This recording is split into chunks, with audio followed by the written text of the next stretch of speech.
yeah, it seems like this relationship is starting to sour.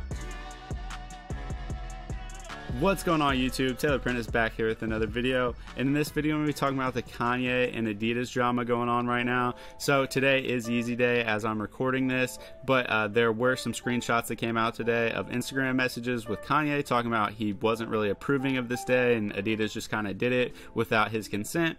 But before I get into this message, I wanted to just talk about an article that was released back in June 17th. So this was written by Brendan Dunn, who is one of the members of Full Size Run here on YouTube. You guys are probably familiar with it if you're into sneakers, but big shout out to Brendan Dunn because the article he wrote back on June 17th kind of wraps up like everything that's going on, and Kanye hadn't really been that public about it back until then, but this was the most public he's gotten about it, even if the release of these messages was without his consent. So with that being said, let's break down this message. Yeah, so I'm not going to break down this whole message. You guys can just pause it and read it if you want. It's not super long, but long enough where I don't want to just sit here and read it. But anyways, he was just saying that Adidas made up the Yeezy Day idea without his approval. They picked colors, named shoes, and hired people without his approval.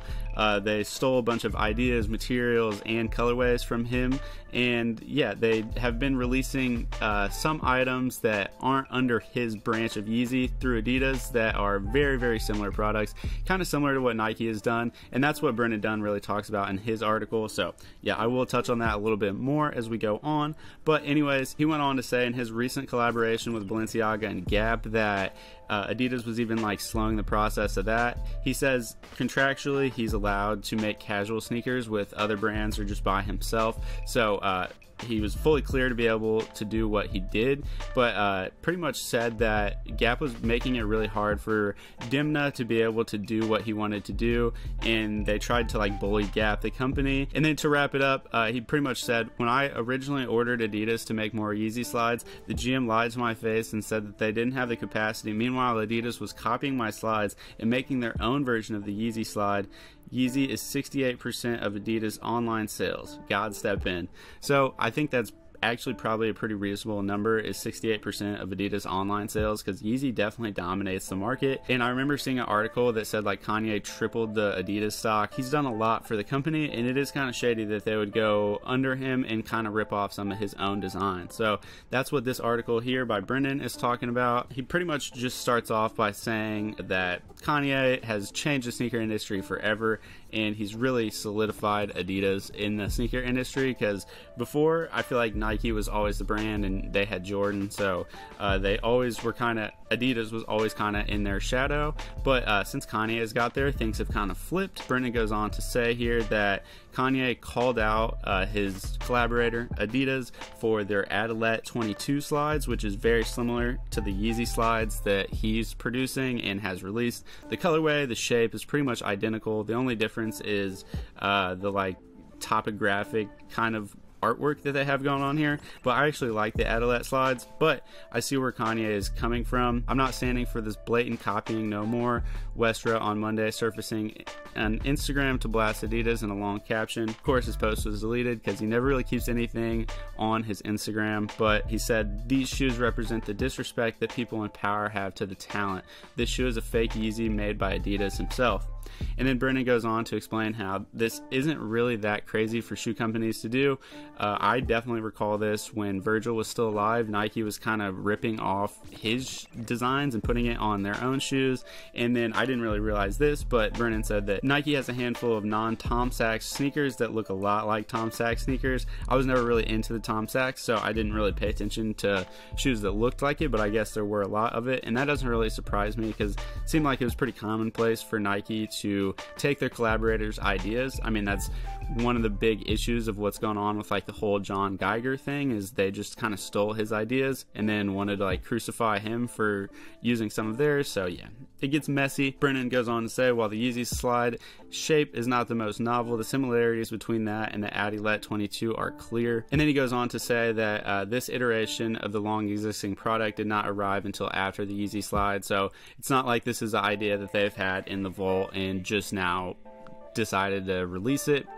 And then we go on later here in the article, and he's talking about earlier when Adidas was kind of making their own Yeezy shoes that weren't really Yeezys. So the first thing we're talking about here is the Yeezy Boost 750s, which are actually one of my favorite Yeezys ever. I saw a pair in person for a pretty reasonable price like a couple months ago, but I was super broke, so I didn't buy them.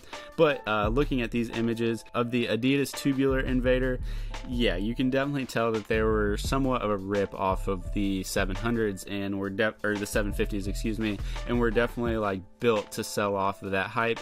I remember like thinking these were cool for a little while, and then I remember one day I was just like, you know what, they look like just knockoff Yeezys, which is funny because other people decided to think that too. He goes on to make another comparison. So as you guys know, the Yeezy 350 is like one of the most popular, I think it is the most popular Yeezy by far. And then I don't know if you guys remember the Adidas Tubular Shadow, but they were just kind of a rip-off of the Pirate Black Yeezy 350s, just a way less cool version with way less details, but for a much more reasonable price and way more accessible. So it seems like the Tubular collection was just kind of a rip-off of these Yeezy collabs. And then Brennan goes on to make a really good point in this article that I had not really thought about. So obviously the Yeezy 350 was kind of inspired by the Roche runs by Nike, and kind of just like put a death to the Roche runs because they were super popular, and after the Yeezy drop no one wanted them because they were just like a less cool version of the Yeezy, so it's like, who wants those? But Kanye was very open about taking inspiration from Nike when it came to that.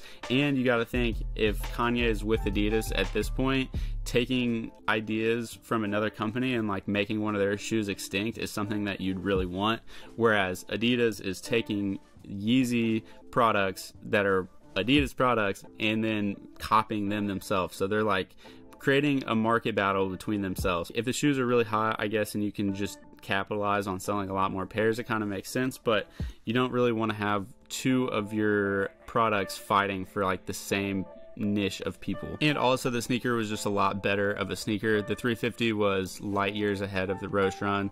Brennan goes on to say in this article, the difference there is West pushed the shoe up using top-notch technology like PrimeKnit and Boost rather than taking it down. That distance in materials and taste helped the 350 eclipse the Roche's cultural impact. And you have to think Adidas was making shoes with cheaper materials that didn't have the design aspects. Brennan goes on to even call this like betrayal from Adidas, which, I mean, they are running a business, so I somewhat see where they're coming from, but at the same time that is pretty shady to just take one of your collaborators' work, not give them any form of payment or like credit for what they've done, and then just kind of running with it and making a bunch of products in that style. So yeah, that's pretty much it for this video. I guess we're gonna see how things continue to unfold.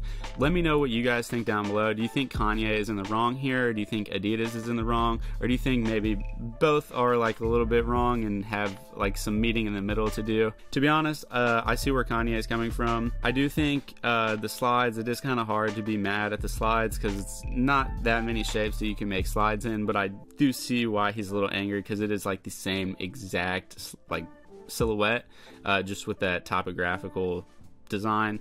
So yeah, I guess I kind of get it. I wish they would have like changed up like the toes a little bit more, or just like altered the shape a little bit. I feel like that would have gone really far for them and probably not made Kanye feel the way he does today. Yeah, it seems like this relationship is starting to sour, and this was kind of the start of it. So yeah, I guess we'll see where everything goes in the future, and I will make more videos if any like big news comes out about it. But I just thought this was really interesting, and I thought Brennan's article was really good, so I'll definitely have that link down below. And huge shout out to him if he's watching this by chance, which I doubt it, but yeah. Anyways, I just thought this was really interesting, and if you made it to this point, thank you so much for watching. Hit that like and subscribe, and we will see you next time. Have a good one.